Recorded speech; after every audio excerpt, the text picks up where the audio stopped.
سنت سارا اور سلیب۔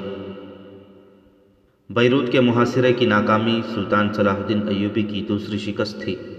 اس ناکامی میں اس نے کھویا کچھ بھی نہیں تھا مگر پایا بھی کچھ بھی نہیں تھا، اس لیے وہ اسے اپنی شکست سمجھتا تھا۔ اگر سلطان ایوبی کی نہیں تو وہ اس کی انٹیلیجنس کی شکست ضرور تھی۔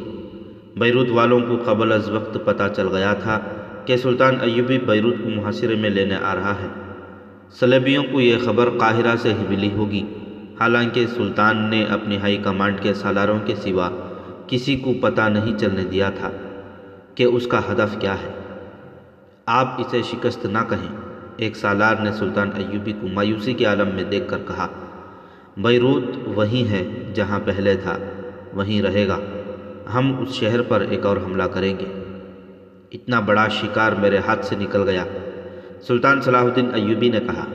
میں اسے محاصرے میں لینے اور اس پر قابض ہونے آیا تھا، لیکن میں خود محاصرے میں آ گیا اور مجھے محاصرہ اٹھا کر پسپا ہونا پڑا۔ یہ شکست نہیں تو اور کیا ہے؟ ہمیں تسلیم کرنا چاہیے کہ یہ شکست ہے۔ میرے مشیروں اور سالاروں میں بھی ایمان فروش موجود ہیں۔ خیمے میں سناٹا طاری ہو گیا۔ اس وقت سلطان ایوبی نصیبہ کے مقام پر خیمہ زن تھا۔ بہت دن گزر گئے تھے، اس کی فوج بہت تھکی ہوئی تھی، بہت سی نفری زخمی بھی تھی۔ اس نے قاہرہ سے بیروت تک بہت تیز پیش قدمی کرائی تھی، مہینوں کا فاصلہ دنوں میں طے کیا تھا۔ فاصلہ طے کرنے کے فوراً بعد فوج کو صلیبیوں کے محاصرے سے نکلنے کے لیے خونریز لڑائی لڑنی پڑی، پھر تیز رفتار پسپائی ہوئی۔ سلطان ایوبی نے فوج کو مکمل آرام دینے کے لیے نصیبہ کے مقام پر پڑاؤ کیا۔ آرام فوج کے لیے تھا، سلطان ایوبی کی تو نیند بھی اڑ گئی تھی۔ دن کو وہ بے چینی سے خیمے میں ٹہلتا یا باہر نکل کر ادھر ادھر گھومتا رہتا تھا، اپنے سالاروں کے ساتھ بھی کم ہی بولتا تھا۔ اسی کیفیت میں اسے ایک سالار نے کہا کہ اسے شکست نہ کہیں۔ سلطان ایوبی کا جواب سن کر سالار خاموش ہو گیا۔ سلطان ایوبی اپنے خیمے میں ٹہل رہا تھا، وہاں ایک اور سالار بھی تھا۔ بہت دیر تک دونوں سالار خاموش رہے۔ سلطان ایوبی کے مزاج میں جیسے غصہ تھا ہی نہیں، پھر بھی سالار اس کے ساتھ بات کرتے ڈرتے تھے۔ تم دونوں کیا سوچ رہے ہو؟ سلطان ایوبی نے پوچھا۔ میں سوچ رہا ہوں کہ آپ اسی طرح مایوس اور غصے کی حالت میں رہے تو آپ کے فیصلے مزید نقصان کا باعث بنیں گے، ایک سالار نے کہا۔ میں نے آپ کو اس حالت میں رملہ کی شکست کے وقت بھی دیکھا تھا۔ اپنے آپ کو ٹھنڈا کریں اور اس جذباتی کیفیت سے نکلنے کی کوشش کریں۔ اور میں سوچ رہا ہوں کہ کفار ہماری جڑوں میں اتر گئے ہیں، دوسرے سالار نے کہا۔ ہم اس وقت اپنی سرزمین پر کھڑے ہیں، ہم اس وقت اپنی زمین پر کھڑے ہیں۔ ہماری جنگ صلیبیوں سے ہے اور ہمارا مقصد فلسطین کی آزادی ہے، مگر مسلمان امرا میں سے کوئی ایک بھی امیر ہمارے پاس نہیں آیا۔ عز الدین اور عماد الدین کہاں ہیں؟ کیا انہوں نے ہمارے ساتھ معاہدہ نہیں کیا تھا کہ ضرورت کے وقت ہمیں اپنی فوج دیں گے؟ ان کا یہ سرد رویہ بتاتا ہے کہ وہ ابھی تک صلیبیوں کے ہاتھوں میں کھیل رہے ہیں۔ تو کیا ہم آپس میں لڑتے رہیں گے؟ سلطان ایوبی خیمے میں ٹہل رہا تھا، رک گیا۔ آسمان کی طرف دیکھ کر اس نے آہ بھری اور کہا، میرے رسول صلی اللہ علیہ وسلم کی امت کا زوال شروع ہو گیا ہے۔ جب غیر مذہب کے اثرات قبول کیے جاتے ہیں تو اس کا نتیجہ یہی ہوتا ہے جو ہم دیکھ اور بھگت رہے ہیں۔ صلیبی اور یہودی مسلمانوں کو اپنا غلام بنانے کے لیے انسانی فطرت کی سب سے بڑی کمزوری کو استعمال کر رہے ہیں۔ یہ کمزوری لالچ ہے، انسانوں پر حکومت کرنے کا لالچ، بادشاہ اور شہزادہ بننے کا لالچ، اور یہ لالچ کہ میں روئی جیسے ملائم قالینوں پر چلوں اور لوگ ننگے پاؤں گرم ریت پر چلیں، ان کے پاؤں جلیں تو میرے آگے سجدہ کریں۔ جب یہ لالچ دل میں اتر جاتا ہے تو دل سے ایمان نکل جاتا ہے، عقل پر ایسا پردہ پڑتا ہے کہ قومی غیرت اور خودداری بے معنی سے جذبے بن جاتے ہیں۔ جب کوئی انسان اس مقام پر پہنچ جاتا ہے تو وہ غداری کو قابل فخر اقدام سمجھتا ہے۔ صلیبیوں نے ہمارے بیشتر امرا کو اس مقام تک پہنچا دیا ہے کہ انہوں نے اپنی تہذیب کی بے حیائی مسلمانوں میں بھی پھیلا دی ہے۔ جب تہذیب بدل جاتی ہے تو مذہب ایک کمزور سا خول بن کر رہ جاتا ہے جو اتار کر پھینکا بھی جا سکتا ہے اور قوم کو دھوکہ دینے کے لیے اپنے اوپر چڑھایا بھی جا سکتا ہے۔ دونوں سالار خاموشی سے سن رہے تھے۔ سلطان صلاح الدین ایوبی ٹہری ٹہری آواز میں بول رہا تھا۔ وہ چپ ہو گیا، پھر گہرا سانس لے کر بولا، تم محسوس نہیں کر رہے کہ یہ بھی میری شکست ہے کہ میں جو عمل کے میدان کا مرد ہوں، خیمے میں کھڑا عورتوں کی طرح باتیں کر رہا ہوں۔ ہمیں اس وقت بیت المقدس میں ہونا چاہیے تھا۔ میری پیشانی مسجد اقصیٰ میں سجدے کرنے کو تڑپ رہی ہے۔ مجھے ان شہیدوں کے خون کا خراج ادا کرنا ہے جو فلسطین کی آبرو اور آزادی پر قربان ہو گئے ہیں۔ سلطان ایوبی کی آواز میں یکلخت قہر آ گیا۔ اس نے ٹہلتے ٹہلتے رک کر سالاروں کے سامنے کھڑے ہو کر کہا، کیا تم ان بچوں کا سامنا کر سکتے ہو جنہیں میرے حکم اور میرے عزم نے یتیم کیا ہو؟ کیا تم ان عورتوں کے سامنے جا کر اپنا سر اونچا کر سکتے ہو جن کے خاوند نعرے لگاتے ہمارے ساتھ آئے اور ان کے لہو لہان جسم گھوڑوں کی سموں میں خیمہ ہو گئے؟ تم ان خوبرو اور جوان چھاپا ماروں کو کیسے بھول سکتے ہو جو ہم میں سے بہت دور دشمن کے علاقوں میں دور اندر جا کر شہید ہوئے؟ میں ان میں سے کسی کی ماں کے سامنے جانے سے ڈرتا ہوں۔ ڈرتا اس لیے ہوں کہ اس نے یہ کہہ دیا کہ میرا بیٹا واپس کرو یا مجھے قبلہ اول لے چلو۔ جہاں میں اپنے بیٹے کی شہادت پر شکرانے کی نفل پڑھوں تو میں اس ماں کو کیا جواب دوں گا؟ شہیدوں کا خون رائے گا نہیں جائے گا سلطان محترم۔ یہ چھاپا مار دستوں کے سالار سارم مصری کی آواز تھی جو سلطان ایوبی کے خیمے کے دروازے میں آ کھڑا ہوا تھا۔ سلطان ایوبی کی ادھر پیٹ تھی۔ کسی شہید کی ماں اپنے بیٹے کے خون کا حساب نہیں مانگے گی۔ رسول صلی اللہ علیہ وسلم کا کلمہ پڑھنے والی ماؤں کا دودھ آب زمزم جیسا پاک اور مقدس ہے۔ اس دودھ کے پلے ہوئے بیٹے آپ کے حکم سے نہیں اللہ کے حکم سے لڑا کرتے ہیں۔ آپ ان کے خون کا خراج اپنے ذمے نہ لیں، غداروں کے خون کی بات کریں۔ ہماری تلواریں غداروں کی خون کی پیاسی ہیں۔ تم نے میرے حوصلے پر جان ڈال دی ہے سارم۔ سلطان ایوبی نے کہا، میرے یہ دونوں رفیق بھی مجھے یہی کہہ رہے تھے کہ مایوس اور جذباتی ہونے کی ضرورت نہیں۔ ضرورت ہے بھی کیا؟ سارم مصری نے کہا، شکست ہے مگر دائمی نہیں۔ ہم اسے فتح میں بدل سکتے ہیں اور بدل کر دکھائیں گے۔ اگر بات میدان جنگ کی ہوتی تو میں ایک بازو کٹوا کر بھی مایوس اور پریشان نہ ہوتا۔ سلطان ایوبی نے کہا، مشکل یہ پیدا ہو گئی ہے کہ دشمن زمین کے نیچے چلا گیا ہے۔ صلیبی اور یہودی ہماری قوم میں ایسے زہر یا اثرات چھوڑ رہے ہیں جو پرکشش اور طلسماتی ہیں۔ قوم اور فوج کے متعلق مجھے اطمینان ہے۔ سپاہی اور عام آدمی ان اثرات کو قبول نہیں کرتا۔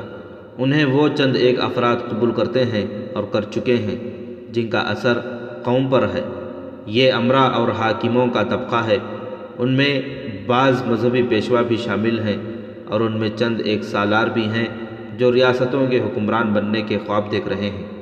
یہ ایمان فروشوں کا گروہ ہے جو سیدھے سادے لوگوں کو مذہب کا دھوکہ دے کر ان میں مذہب کا جنون پیدا کرتے اور انہیں مسلمان بھائیوں کے خلاف اکساتے بھڑکاتے اور اپنے مفاد کے لیے استعمال کرتے ہیں۔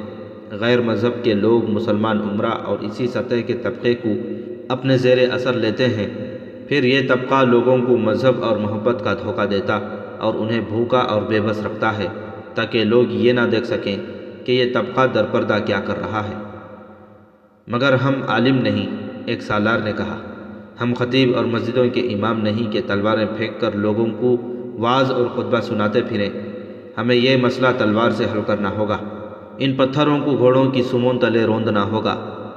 یہ لوگ قرآن کے منکر ہیں۔ سلطان ایوبی نے کہا، قرآن کا حکم بڑا واضح ہے کہ کفار کو دوست مت سمجھو، ان کی باتوں میں نہ آؤ۔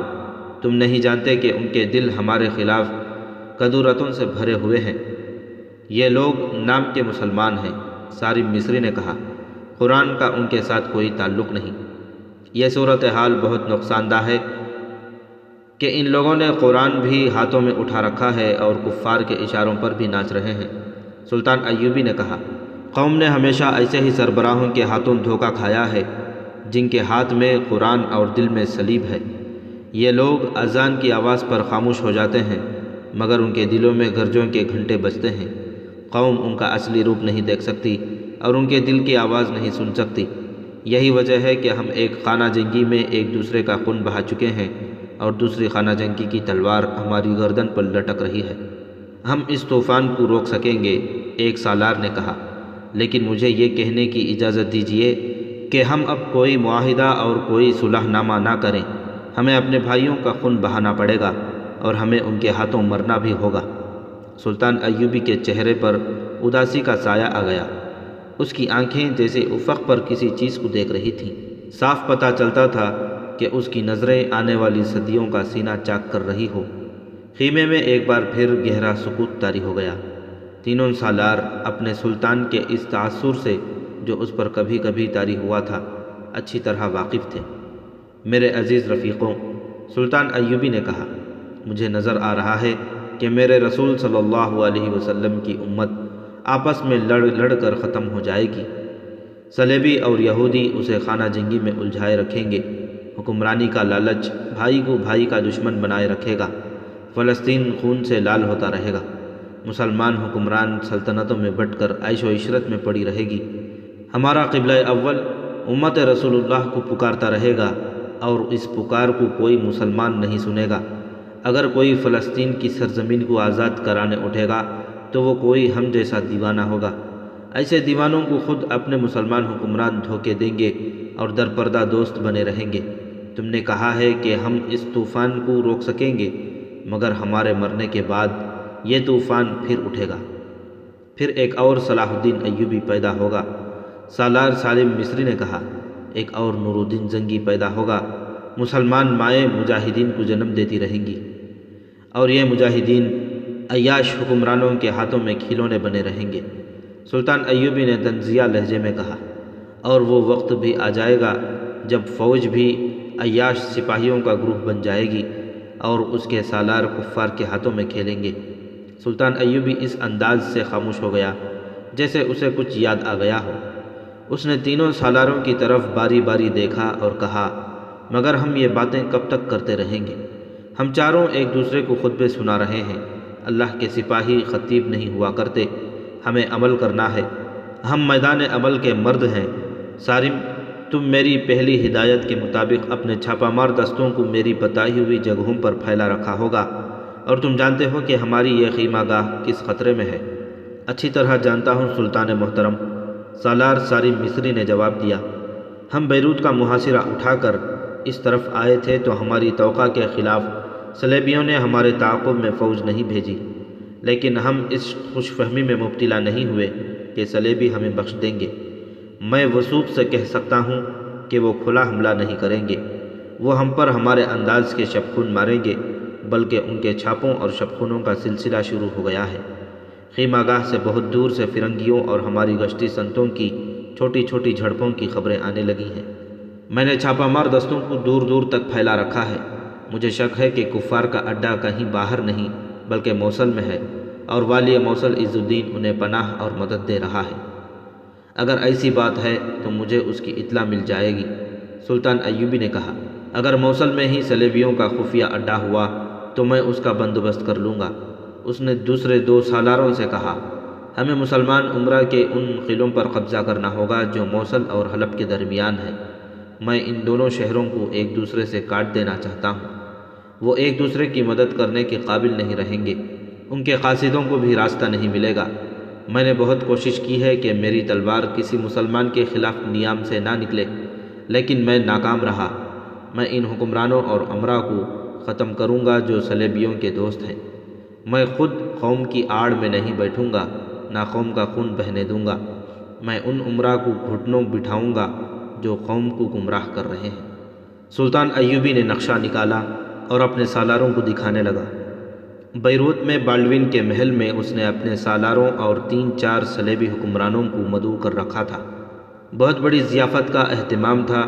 بے شمار صلیبی مہمانوں میں 2 مسلمان بھی شراب کے پیالے اٹھائے ادھر ادھر گھومتے پھرتے نظر آ رہے تھے۔ شراب پیش کرنے والی لڑکیاں ایسے باریک ریشمی لباس میں ملبوس تھیں کہ اریاں لگتی تھیں۔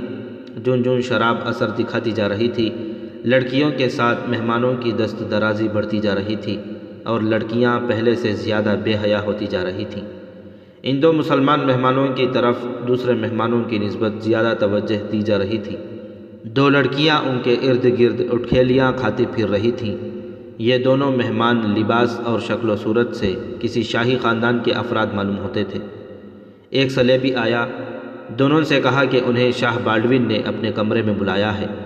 دونوں شراب کے پیالے رکھ کر چلے گئے۔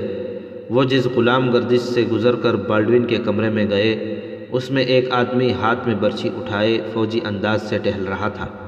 اس کا لباس خاص قسم کا تھا۔ اس کے پہلو میں جو تلوار لٹک رہی تھی اس کی نیام پالش سے چمک رہی تھی۔ اس کے سر پر فولاد کی چمکدار خوات تھی۔ محل میں اسی لباس میں کئی ایک آدمی سینے تانے اور گردنیں اکڑائے ٹہل رہے تھے۔ یہ محل کے خصوصی ملازم تھے جو سالاروں کے کمروں کے سامنے موجود رہتے اور ضیافتوں میں، برآمدوں اور غلام گردشوں میں ٹہلتے رہتے تھے۔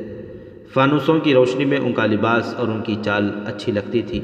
یہ دراصل نمائش کے لیے رکھے گئے تھے اور یہ تربیت یافتہ لڑاکے بھی تھے۔ یہ آدمی جس نے دو مسلمانوں کو بالڈون کے کمرے کی طرف جاتے دیکھا گورے رنگ کا تھا۔ وہ رک کر انہیں جاتے ہوئے دیکھتا رہا۔ وہ دونوں بالڈون کے کمرے میں داخل ہو گئے اور دروازہ بند ہو گیا۔ اس دروازے کے سامنے اسی آدمی جیسے دو اور آدمی پہرے پر کھڑے تھے۔ ان میں سے ایک نے اسے کہا، ہیلو جیکب، ادھر کیوں گھومتے پھر رہے ہو؟ ادھر جاؤ جہاں پریاں ناچ رہی ہیں، ہم تو یہاں سے ایک قدم بھی ادھر ادھر نہیں ہو سکتے۔ جیکب نے اس کے مذاق کا جواب دے کر کہا، یہ دو آدمی جو اندر گئے ہیں مسلمان معلوم ہوتے ہیں۔ کون ہیں یہ؟ تمہیں ان سے کیا دلچسپی ہے؟ تم مجھ سے پوچھ رہے ہو کہ ان سے مجھے کیا دلچسپی ہے؟ جیکب نے کہا، کیا تم جانتے نہیں کہ مسلمانوں کے خلاف کتنی نفرت پائی جاتی ہے؟ یہ دونوں کسی جنونی صلیبی یہودی کے ہاتھوں قتل ہو سکتے ہیں۔ ان کی حفاظت کی ذمہ داری ہمیں دے دی گئی ہے، لیکن یہ نہیں بتایا گیا کہ یہ مسلمان ہیں یا مسلمان علاقے کے عیسائی۔ یہ مسلمان علاقے کے مسلمان ہیں۔ اسے جواب ملا، یقین سے نہیں کہا جا سکتا، جہاں تک ہم جانتے ہیں یہ موصل سے آئے ہیں، غالباً عز الدین کے ایلچی ہیں۔ صلاح الدین ایوبی کے خلاف مدد مانگنے آئے ہوں گے۔ جیکب نے کہا، ان ایلچیوں کو کون بتائے کہ صلاح الدین ایوبی ختم ہو چکا ہے؟ رملہ سے شکست کھا کر بھاگا تو بیروت کو محاصرے میں لینے آ گیا۔ اس کے بحری بیڑے کو آگے آنے کی جرت نہ ہوئی۔ مجھے ہمیشہ افسوس رہے گا کہ ہماری فوج نے ایوبی کی فوج کا تعاقب نہیں کیا، ورنہ آج ایوبی قید خانے میں ہوتا۔ تم اپنا کام کرو دوست، ایک پہرے دار نے تنزیہ کہا۔ سلطان صلاح الدین ایوبی قید ہو گیا تو اس کی سلطنت تمہیں نہیں ملے گی۔ اگر شاہ بالڈون مارا گیا تو بیروت کی بادشاہی تمہارے نام نہیں لکھی جائے گی۔ جیکب وہاں سے ہٹ آیا، لیکن گھوم گھوم کر بند دروازے کو دیکھتا رہا جس کے پیچھے یہ دونوں مسلمان گم ہو گئے تھے۔ وہ دو عز الدین والی موصل کے ہی ایلچی تھے۔ اس سلسلے کی پچھلی قسط میں بیان کیا جا چکا ہے کہ سلطان ایوبی جب بیروت کا محاصرہ اٹھا کر موصل کی طرف گیا تھا تو عز الدین نے قاضی بہاؤالدین شداد کو خلیفہ کی طرف بغداد کو اس غرضداشت کے ساتھ دوڑا دیا تھا کہ سلطان ایوبی کے ساتھ اس کی صلح کرا دیں۔ دوسرے لفظوں میں اس نے یہ درخواست کی تھی کہ اسے سلطان ایوبی سے بچایا جائے۔ خلیفہ نے یہ کام شیخ العلماء کے سپرد کر دیا اور سلطان ایوبی نے عز الدین کو بخش دیا۔ عز الدین نے بظاہر سلطان ایوبی کے آگے ہتھیار ڈال کر صلح کا معاہدہ کر لیا تھا، لیکن اس نے درپردہ دو ایلچیوں کو صلیبی حکمران بالڈون کے پاس بھیج دیا تھا۔ یہ دو ایلچی اب بالڈون کے کمرے میں بیٹھے تھے۔ والیہ موصل نے کہا ہے کہ آپ نے صلاح الدین ایوبی کا تعاقب نہ کر کے بہت بڑی غلطی کی ہے۔ ایک ایلچی نے بالڈون کو بتایا، آپ نے اس کی فوج کو آرام کرنے کا موقع دے دیا ہے۔ والیہ موصل نے کہا ہے کہ میں تحریری پیغام نہیں دے سکتا کیونکہ راستے میں پکڑے جانے کا خطرہ ہے۔ میں آپ کو مشورہ دیتا ہوں کہ دمشق کی پیش قدمی کریں اور اس شہر کو محاصرے میں لے کر اس پر قبضہ کر لیں۔ آپ کی فوج ایسے راستے سے اور اتنی تیزی سے دمشق پہنچے کہ صلاح الدین ایوبی دمشق بر وقت نہ پہنچ سکے۔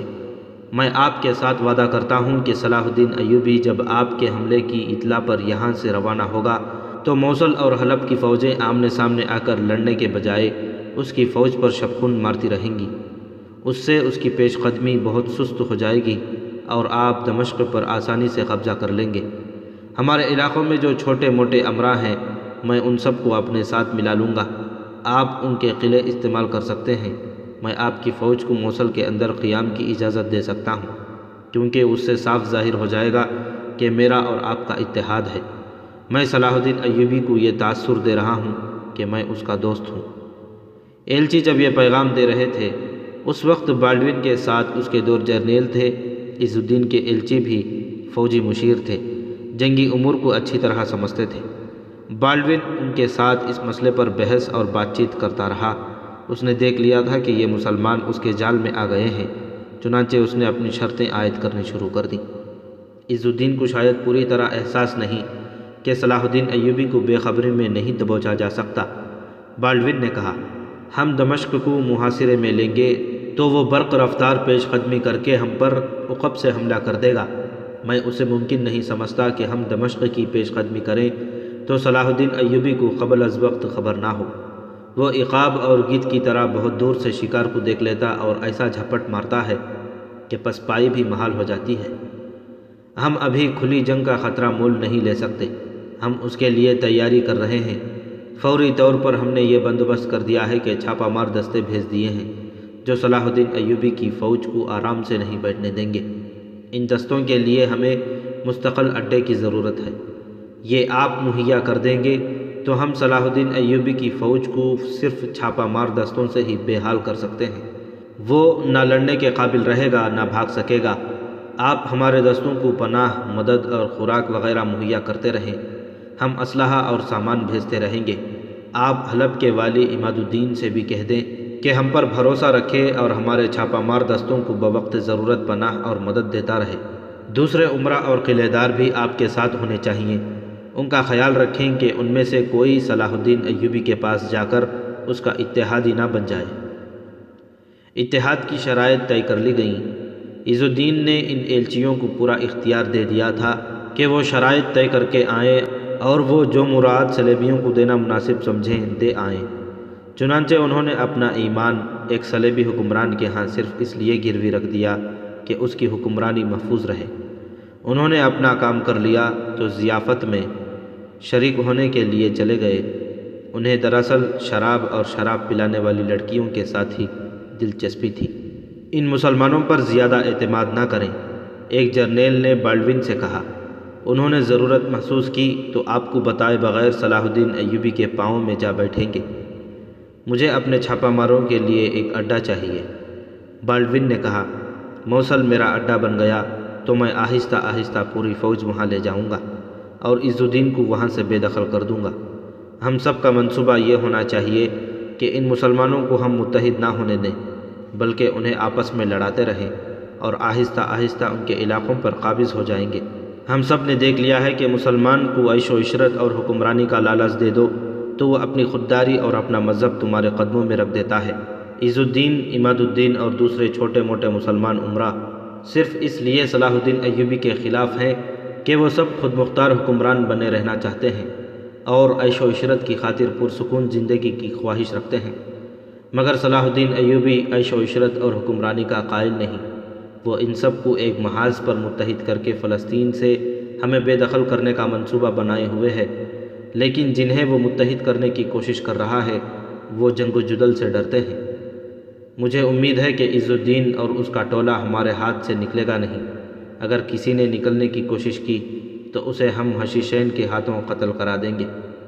بالڈون نے اپنے جرنیلوں کو چند ایک ہدایت دے کر کہا، عز الدین کے ان دونوں ایلچیوں کی اتنی زیادہ خاطر تواضع کرو کہ ان کی عقل بالکل ہی ماری جائے اور انہیں یاد ہی نہ رہے کہ ان کا مذہب کیا ہے۔ اس نے جس ہدایت پر سختی سے عمل کرنے کو کہا وہ یہ تھی کہ اس کمرے میں ان ایلچیوں کے ساتھ جو باتیں ہوئی ہیں وہ کمرے سے باہر نہ جائیں۔ بالڈون نے کہا، صلاح الدین ایوبی کے جاسوس بیروت میں موجود ہیں۔ دونوں ایلچی شراب اور لڑکیوں کے نشے میں بدمست ہوئے جا رہے تھے۔ مہمان ادھر ادھر بکھرے ہوئے تھے، شراب پی رہے تھے اور خوش گپیوں میں مصروف تھے۔ جیکب ان دو ایلچیوں کو ڈھونڈ رہا تھا، ان میں سے ایک اسے مل گیا۔ جیکب نے فوجی انداز سے اسے سلام کیا اور پوچھا، آپ غالباً موصل کے مہمان ہیں؟ ہم موصل والوں سے بہت محبت کرتے ہیں۔ ہم موصل کے حکمران عز الدین کے ایلچی ہیں۔ ایلچی نے شراب کے نشے میں بدمست ہوتے ہوئے کہا، ہم یہ معلوم کرنے آئے ہیں کہ بیروت کے صلیبیوں کے دل میں موصل کے مسلمانوں کی کتنی محبت ہے۔ ایلچی کی جس طرح زبان لڑکھڑا رہی تھی اسی طرح اس کی ٹانگیں بھی لڑکھڑا گئیں۔ وہ اتنی زیادہ پی چکا تھا کہ پاؤں پر کھڑا بھی نہیں رہ سکتا تھا۔ اس نے جیکب کے کندھے پر زور سے ہاتھ مار کر کہا، شراب کا یہی کمال ہے کہ انسان کے دل سے مذہب نکل جاتا ہے اور اس کی جگہ محبت آ جاتی ہے۔ مجھے صلیب سے محبت ہے اور مجھے تمہاری اس برچھی سے محبت ہے۔ جس روز یہ برچھی صلاح الدین ایوبی کے سینے میں اتر جائے گی اس روز میں سالار اعظم بن جاؤں گا۔ جیکب وہاں زیادہ دیر کھڑا نہیں رہ سکتا تھا کیونکہ اس کی ڈیوٹی گھومنے پھرنے کی تھی۔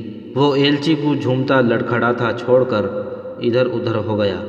کچھ دیر بعد اس نے دیکھا کہ ایلچی کو 2 آدمی تھام کر لے جا رہے تھے۔ وہ ہوش میں نہیں رہا تھا۔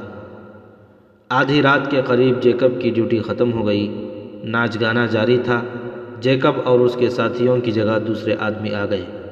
جیکب اپنے کمرے میں گیا، وردی اتاری اور اپنے کپڑے پہن لیے۔ وہ بہت تھکا ہوا تھا۔ اسے سو جانا چاہیے تھا لیکن وہ باہر نکل گیا۔ اس کا رخ کسی اور طرف تھا لیکن وہ اس طرف چلا گیا جہاں لڑکیاں رہتی تھیں۔ یہ ایک عمارت تھی جس کا ایک حصہ اتنا خوبصورت تھا جیسے وہاں شہزادیاں رہتی ہوں۔ یہ ان لڑکیوں کی رہائش گاہ تھی جو جاسوسی کے لیے اور کردار کی تخریب کاری کے لیے مسلمانوں کے علاقوں میں امراء اور سالاروں اور حکمرانوں کو صلیب کے جال میں پھانسنے کے لیے بھیجی جاتی تھی۔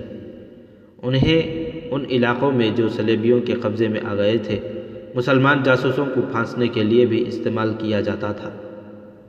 اسی عمارت کے دوسرے حصے میں ناچنے اور گانے والی لڑکیاں رہتی تھیں۔ ان کی قدر و قیمت جاسوس لڑکیوں جتنی نہیں تھی جو جسمانی حسن کے لحاظ سے جاسوس لڑکیوں سے کم نہیں تھیں۔ ان کا کام صرف یہ تھا کہ محل میں ضیافتوں پر ناچا کرتی تھیں۔ باہر کے مہمان آئیں تو ناچ گانا ضرور ہوتا تھا۔ اس رات موصل کے مسلمان ایلچیوں کے اعزاز میں جو ضیافت دی گئی تھی اس میں ناچ گانے کا اہتمام کیا گیا تھا۔ ان میں سارا نہیں تھی۔ سارا بہت خوبصورت لڑکی تھی۔ اس کے خد و خال اور اس کے بالوں اور آنکھوں کا رنگ یورپ کی لڑکیوں جیسا نہیں تھا۔ وہ بیروت کی ہی رہنے والی ہو سکتی تھی، مصر کی بھی اور وہ یونان کی بھی ہو سکتی تھی۔ کسی کو معلوم نہیں تھا کہ کہاں کی رہنے والی ہے۔ جیکب کسی اور طرف جا رہا تھا۔ اسے یاد آ گیا کہ ناچنے گانے والیوں میں اسے سارا نظر نہیں آئی تھی۔ اس کی غیر حاضری کی یہی وجہ ہو سکتی تھی کہ وہ بیمار ہے یا اس پیشے سے تنگ آ کر بھاگ گئی ہے۔ جیکب کو معلوم تھا کہ سارا اس پیشے سے خوش نہیں ہے کیونکہ وہ خود نہیں آئی، لائی گئی ہے۔ جیکب بھی اسی محل کے قریب رہتا تھا اور اس کی ڈیوٹی محل میں ہی ہوتی تھی۔ ایسی ہی ایک ضیافت کے دوران سارا اتفاق سے جیکب سے ملی تھی۔ سارا کو سب مغرور لڑکی کہا کرتے تھے کیونکہ وہ کسی کے ساتھ بولتی نہیں تھی۔ جیکب میں نہ جانے اسے کیا نظر آیا کہ اسے وہ پسند کرنے لگی۔ جیکب کو بھی یہ لڑکی اچھی لگنے لگی۔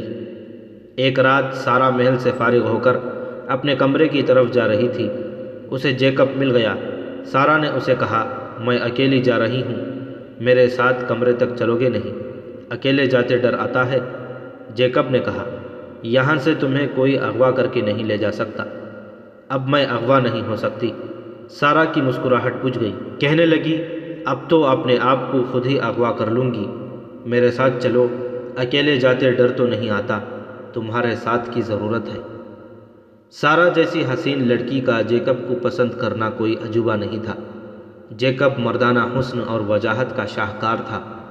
چند اور لڑکیوں نے بھی اس کے ساتھ دوستی کی پیشکش کی تھی لیکن جیکب ان سے دور ہی رہا تھا۔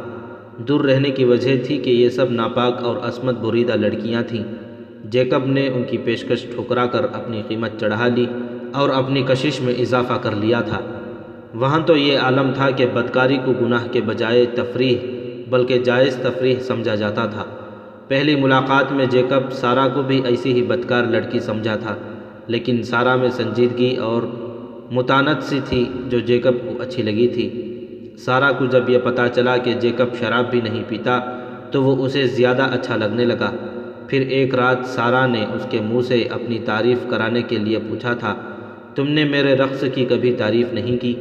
دوسرے مجھے راستے میں روک کر میرے فن اور جسم کی تعریف کیا کرتے ہیں، میری زبان سے تم اپنے فن کی تعریف کبھی نہیں سنو گی۔ جیکب نے جواب دیا، البتہ تمہارے جسم میں جادو کا سا اثر ہے، بہت اچھا جسم ہے۔ خدا نے تمہارے چہرے مہرے میں جو کشش پیدا کی ہے وہ خدا کے بندوں کی نظروں کو جکڑ لیتی ہے، لیکن یہ جسم ناچتا ہوا اچھا نہیں لگتا، نہ کسی کو انگلیوں پر نچاتا ہوا اچھا لگتا ہے۔ یہ جسم کسی ایک مرد کی ملکیت ہوتا وہ مرد 6 کلمے پڑھ کر اس جسم کو احترام اور پیار کے ساتھ مستور کر کے لے جاتا تو اس جسم پر اللہ کی رحمت نازل ہوتی۔ تم خدا کی توہین کر رہی ہو۔ جیکب، سارا نے اسے حیران سا ہو کے کہا، تم کون سے 6 کلموں کی بات کر رہے ہو؟ عیسائی اپنے دلہنوں کو مستور کر کے بھی نہیں لے جاتے۔ جیکب گھبرا گیا، پھر اچانک قہقہا لگا کر بولا، میرے دماغ پر مسلمان سوار رہتے ہیں۔ میری اپنی تو شادی ہوئی نہیں، مسلمانوں کی شادیاں دیکھی ہیں۔ اس نے وضاحت کی کہ 6 کلمے اس کے منہ سے نکل گئے ہیں، مگر سارا اسے عجیب سی نظروں سے دیکھتی رہی۔ پھر وہ چپ سی ہو گئی اور خلاؤں میں ٹکٹکی باندھ کر دیکھنے لگی۔ بےتاب سی ہو کر اس نے جیکب کے بازو پر ہاتھ رکھا اور پوچھا، تم مسلمان تو نہیں ہو جیکب؟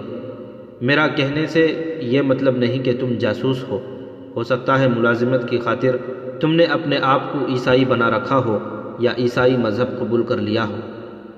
جیکب مسلمان نہیں ہوا کرتے سارا۔ جیکب نے کہا، میرا نام گلبرٹ جیکب ہے۔ تم اتنی پریشان اور اداس کیوں ہو گئی ہو؟ معلوم ہوتا ہے کہ تمہارے دل میں مسلمانوں کے خلاف اتنی نفرت ہے کہ تم ان کے کلموں کا نام بھی نہیں سننا چاہتی۔ تمہیں راز کی ایک بات بتاؤں؟ سارا نے کہا، شاید تم اچھا نہ جانو، مجھے مسلمان اچھے لگتے ہیں۔ اس کی وجہ یہی ہے کہ وہ 6 کلمے پڑھ کر اپنی دلہنوں کو مستور کر کے لے جاتے ہیں۔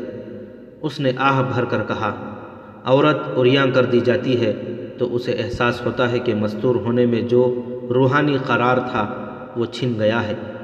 ناچنے میں بھی لذت نہیں اور اپنے حسن کا جادو طاری کر کے دوسروں کو انگلیوں پر نچانے پر بھی قرار نہیں۔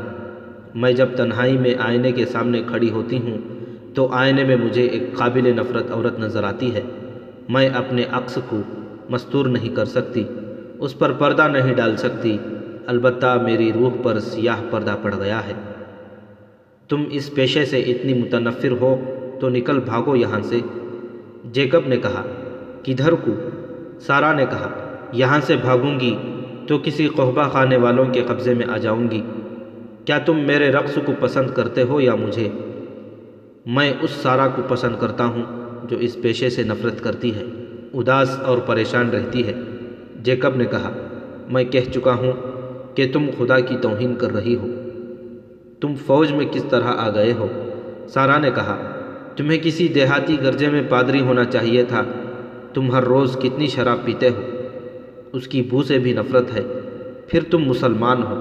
سارا نے وثوق کے لہجے میں کہا، اگر تم نہیں تو تمہارا باپ مسلمان تھا۔ تم عورت کو مستور دیکھنا چاہتے ہو، تمہیں رقص پسند نہیں، تمہیں شراب کی بو سے بھی نفرت ہے۔ شاید یہی وجہ ہے کہ تم مجھے اچھے لگتے ہو۔ مجھے تو جو کوئی بھی دیکھتا ہے کھا جانے کی نظروں سے دیکھتا ہے۔ تم میرے دل کے درد کو سمجھتے ہو نا؟ سمجھتا ہوں سارا، جیکب نے کہا، یہ درد میرے دل نے محسوس کیا تھا۔ پھر وہ کئی بار ملے۔ سارا جیکب کے ساتھ دل کی باتیں کیا کرتی تھی۔ اس نے جیکب سے کئی بار کہا تھا کہ تمہاری چال ڈھال اور تمہارے خیالات مسلمانوں جیسے ہیں۔ جیکب نے کئی بار اس سے پوچھا تھا کہ وہ مسلمانوں کو اتنا زیادہ پسند کیوں کرتی ہے۔ سارا نے کبھی کوئی ٹھوس جواب نہیں دیا تھا، البتہ دونوں نے یہ ضرور محسوس کیا تھا کہ وہ ایک دوسرے کے دل میں اتر گئے ہیں۔ ضیافت کی رات جب جیکب اپنی ڈیوٹی سے فارغ ہو کر کسی اور طرف جا رہا تھا، وہ سارا کی رہائش کی طرف چل پڑا۔ ضیافت میں سارا کی غیر حاضری کی وجہ بیماری ہی ہو سکتی تھی۔ اس عمارت میں کسی کو جانے کی اجازت نہیں تھی۔ جیکب نے وہاں جانے کا خطرہ اس لیے مول لیا کہ تمام لڑکیاں ضیافت میں گئی ہوئی تھیں اور وہاں ملازم عورتیں بھی نہیں تھیں۔ جیکب اندھیری طرف سے گیا۔ وہ سارا کا کمرہ جانتا تھا۔ وہ دبے پاؤں کمرے کے دروازے تک پہنچا۔ ہاتھ لگایا تو کیواڑ کھل گیا۔ ایک کمرے سے گزر کر وہ دوسرے کمرے میں گیا۔ وہاں چھوٹی سی قندیل جل رہی تھی، جس کی مدھم سی روشنی میں اسے سارا سوئی ہوئی نظر آ رہی تھی۔ اسے یہ لڑکی دودھ پیتے بچے کی طرح معصوم لگی۔ اس کا ہاتھ اپنے ہی بکھرے ہوئے بالوں میں الجھا ہوا تھا۔ کھڑکی کھلی تھی۔ بحر روم کی ٹھنڈی ہوا کے تیز جھونکوں سے سارا کے بکھرے ہوئے بال آہستہ آہستہ ہل رہے تھے۔ وہ گہری نیند سوئی ہوئی تھی۔ جیکب نے ہاتھ اس کی پیشانی پر رکھا۔ پیشانی اتنی ہی گرم تھی جتنی اس عمر کی سوئی ہوئی لڑکی کی گرم ہونی چاہیے تھی۔ جیکب کو یہ اطمینان ہو گیا کہ سارا کو بخار نہیں۔ تم نخلستان کا پھول ہو جو بادشاہوں کے خوابگاہوں میں آ کر مرجھا جاتا ہے۔ جیکب نے دل ہی دل میں سارا سے کہا، تم صبح کا ستارہ ہو جو سورج کی چمک سے بجھ جاتا ہے اور رات کو پھر چمک اٹھتا ہے۔ تمہاری زندگی راتوں کے اندھیرے میں بیت رہی ہے، تمہاری قسمت اندھیرے میں لکھی گئی تھی۔ تم مجھے کیوں اچھی لگتی ہو؟ مجھ سے بار بار کیوں پوچھتی ہو کہ میں نے 6 کلموں کا ذکر کیوں کیا تھا؟ تم کسی مسلمان ماں کی کوکھ کی پیداوار تو نہیں، تمہاری رگوں میں کسی مسلمان باپ کا خون تو نہیں۔ اس راز سے پردہ کون اٹھائے گا؟ میں تمہارے لیے راز ہوں، تم میرے لیے راز ہو۔ جیکب کو یاد آ گیا کہ صلیبی فوجی مسلمانوں کے قافلوں کو لوٹتے رہتے ہیں، ان کی بچیوں کو اٹھا لے جاتے ہیں اور انہیں اپنے رنگ میں رنگ کر جاسوسی اور بے حیائی اور رقص کی تربیت دیتے ہیں۔ سارا بھی شاید انہی بدنصیب لڑکیوں میں سے ہوگی، ورنہ یہ قوم احساسات اور جذبات کے لحاظ سے مردہ اور بے حیائی میں پوری طرح زندہ ہوتی ہے۔ جیکب بھول گیا کہ وہ کہاں کھڑا ہے، کسی مرد کو ان کمروں میں آنے کی اجازت نہیں تھی۔ سارا اس کے دل میں ایسی اتری تھی کہ وہ خطروں سے بے نیاز ہو گیا تھا، اس سے رہا نہ گیا۔ اس نے قندیل بجھا دی اور اس کے ساتھ ہی سارا کی آنکھ کھل گئی۔ جیکب کو اس کی گھبرائی ہوئی آواز سنائی دی، کون ہو؟ جیکب، اس وقت یہاں کیوں آ گئے ہو؟ سارا نے ایسے لہجے میں کہا جس میں محبت بھی تھی، ہمدردی بھی۔ کسی نے دیکھ لیا تو تم سیدھے قید خانے میں جاؤ گے، مجھے باہر بلا لیا ہوتا۔ یہ پریشانی مجھے اس خطرے میں لائی ہے کہ تم بیمار ہو۔ جیکب نے اندھیرے میں اس کے پلنگ پر بیٹھتے ہوئے کہا، روشنی اس لیے گل کر دی ہے کہ کوئی دیکھ نہ لے، میں کسی اور نیت سے نہیں آیا سارا۔ معلوم نہیں کیا کشش ہے جو مجھے یہاں لے آئی ہے، تمہیں بخار تو نہیں؟ میری روح علیل ہے، سارا نے کہا۔ میں تو جب بھی محفلوں اور ضیافتوں میں ناچتی ہوں میرا دل ساتھ نہیں ہوتا، میرا جسم ناچتا ہے اور روح مر جاتی ہے، مگر آج جب مجھے کہا گیا کہ موصل سے 2 بڑے ہی اہم مہمان آ رہے ہیں تو روح کے ساتھ میرا جسم بھی بے جان ہو گیا۔ مجھے متلی آنے لگی اور سر چکرانے لگا۔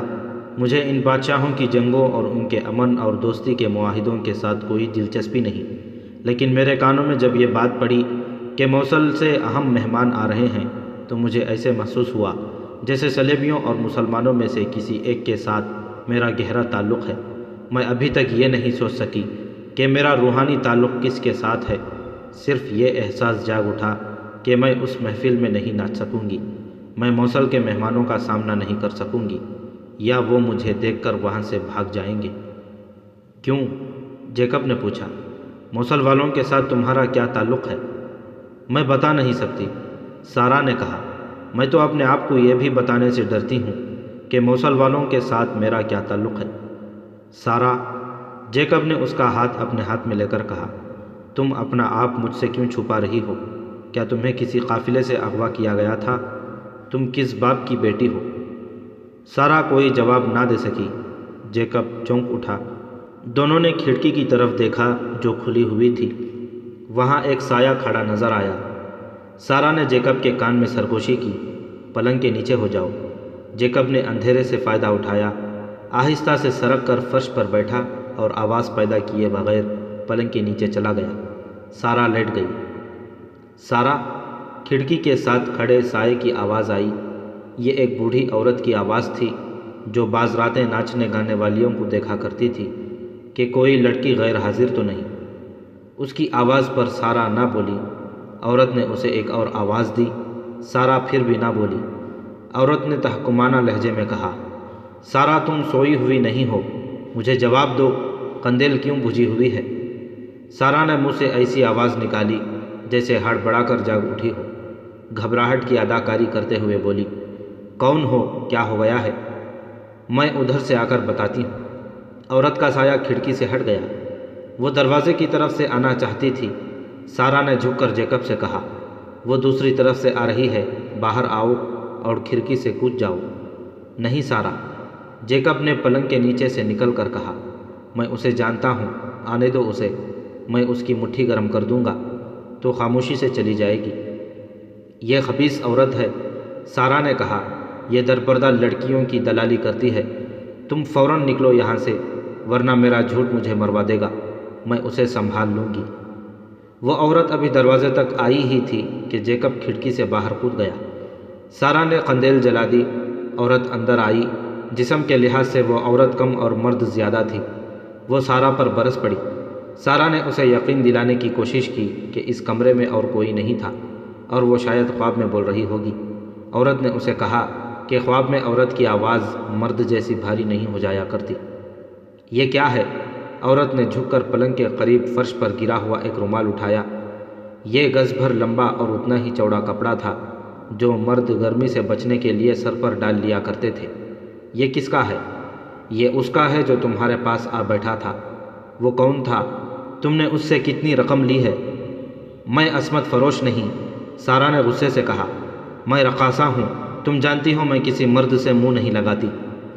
سنو سارہ، عورت اس کے پاس بیٹھ گئی اور اس کے کندھے پر ہاتھ رکھ کر شفقت سے بولی، یہ تو میں بھی جانتی ہوں کہ تم رقاصہ ہو، مگر تم یہ نہیں جانتی کہ رقاصہ فوج کی جرنیل یا شہر کی حاکم نہیں ہوا کرتی۔ میں اتنی سی بات کہہ دوں گی کہ تمہارے پاس رات کو ایک آدمی آیا تھا، وہ تمہیں بیروت کے کسی انتہائی گھٹیا قبہ خانے میں بیچ ڈالیں گے یا تمہیں قید میں ڈال دیں گے۔ اس نشے میں بات نہ کرو کہ تم شاہی رقاصہ ہو، یہاں تمہارا کوئی مقام نہیں۔ تم مطلب کی بات کرو، سارہ نے کہا۔ تم مجھ پر جو مہربانی کرنا چاہتی ہو اس کا معاوضہ کیا لوگی؟ میں ابھی ادا کر دیتی ہوں۔ میں تم سے کچھ بھی نہیں لوں گی، عورت نے کہا۔ میں کسی اور سے معاوضہ وصول کروں گی، تمہاری ہاں کی ضرورت ہے۔ سارہ اس کا مطلب سمجھ گئی۔ باہر سے شاہی مہمان آتے ہی رہتے تھے، ان میں عیسائی بھی ہوتے تھے اور مسلمان بھی۔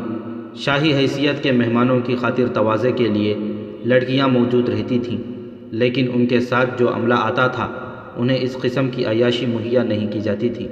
یہ عورت ان لوگوں سے مل کر ان کے پاس لڑکیاں بھیجا کرتی اور منہ مانگا معاوضہ وصول کرتی تھی۔ یہ اس کا خفیہ کاروبار تھا۔ بعض شاہی مہمان ایسے ہوتے تھے جو سرکاری طور پر دی ہوئی لڑکی سے مطمئن نہیں ہوتے تھے۔ یہ عورت در پردہ محل کے ایک دو ملازموں کے ذریعے ان کی یہ ضرورت پوری کرتی اور انعام لیتی تھی۔ سارہ اس کے ہاتھ کبھی نہیں آئی تھی، مگر اب یہ لڑکی اس کے جال میں آ گئی۔ وہ اگر بتاتی کہ اس کے پاس جیکب آیا تھا اور اس کے ساتھ اس کا تعلق پاک ہے تو یہ عورت کبھی یقین نہ کرتی، اور دوسرا ظلم یہ ہوتا کہ جیکب کو قید میں ڈال کر بڑی ہی ظالمانہ اذیتیں دے دے کر مار دیا جاتا۔ سارہ، عورت نے کہا، اگر اپنے ہولناک انجام سے بچنا چاہتی ہو تو میری بات مان لو۔ باہر سے دو مہمان آئے ہوئے ہیں، بہت دولت مند ہیں۔ پرسوں سے وہ ملازموں سے کہہ رہے ہیں کہ انہیں اچھی قسم کی لڑکیوں کی ضرورت ہے۔ یہ دراصل ان کی عادت ہے، اپنے ہاں حرموں میں 20 30 لڑکیاں جمع کیے رکھتے ہیں۔ یہاں بھی چاہتے ہیں کہ ان کے کمروں میں لڑکیوں کی چہل پہل لگی رہے۔ تم کل ان میں سے ایک کے پاس چلی جانا۔ کون ہیں وہ؟ سارہ نے پوچھا۔ اگر مسلمان ہیں تو میں ان کے پاس نہیں جاؤں گی۔